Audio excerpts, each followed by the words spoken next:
Hindi naputol ang communication at friendship nina Alden Richards at Catherine Bernardo sa kabila ng hindi nila pagkikita sa loob ng ilang taon.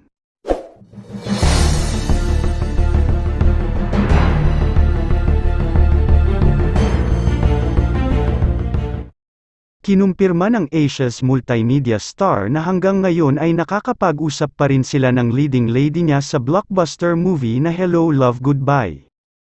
Siyempre, very proud din ang kapuso actor sa mga recent achievements ni Catherine at sa matatapang na desisyon at diskarte nito sa kanyang buhay at showbiz career. Nakakatuwa na I am really seeing her parang coming out of her shell, ang pahayag ni Alden tungkol kay Catherine sa panayam ng ABS-CBN.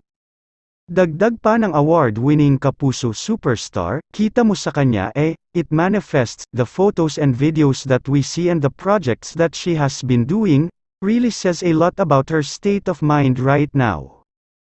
And the condition of her life right now, she deserves that, pahayag pa ni Alden sa naturang interview. Natanong din ang binatang aktor kung makapag-reconnect na sila ni Catherine pagkatapos nilang magsama sa pelikulang Hello Love Goodbye na isa sa highest-grossing Filipino film of all time. Nakakamusta naman natin siya and at the same time naman, yung friendship never naman nawala ever since, sabi ni Alden. Samantala, marami ang nagre-request sa Star Cinema na gumawa na ng sequel ng Hello Love Goodbye, na ipinalabas noong 2019, kung saan parehong gumanap na OFW sa Hong Kong sina Alden at Kath bilang sina Ethan at Joy.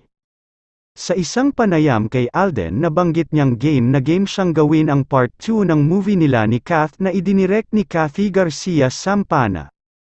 Ako po, of course Hello Love Goodbye naman po made history and yun naman rin po ang gusto ng mga nakapanood, na magkaroon ng part 2. Sinabi ko nga kay Direk Cathy, sabi ko, Direk kapag gumawa kayo ng part 2 ipapakancel ko muna lahat ng schedule ko. But then again, that's really up to Star Cinema kasi sila naman yung producer and they own the rights of the movie, sabi pa niya. Si Ethan, parang hindi pa niya pinaglaban ng sobra yung love niya for Joy, siguro sa part 2.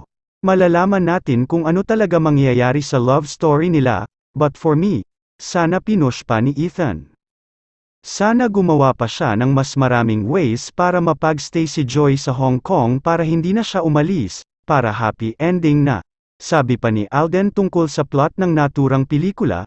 Hanggang dito na lang, ano ang masasabi mo sa balitang ito? Paki-comment sa ibaba, huwag din kakalimutang mag-subscribe. Salamat.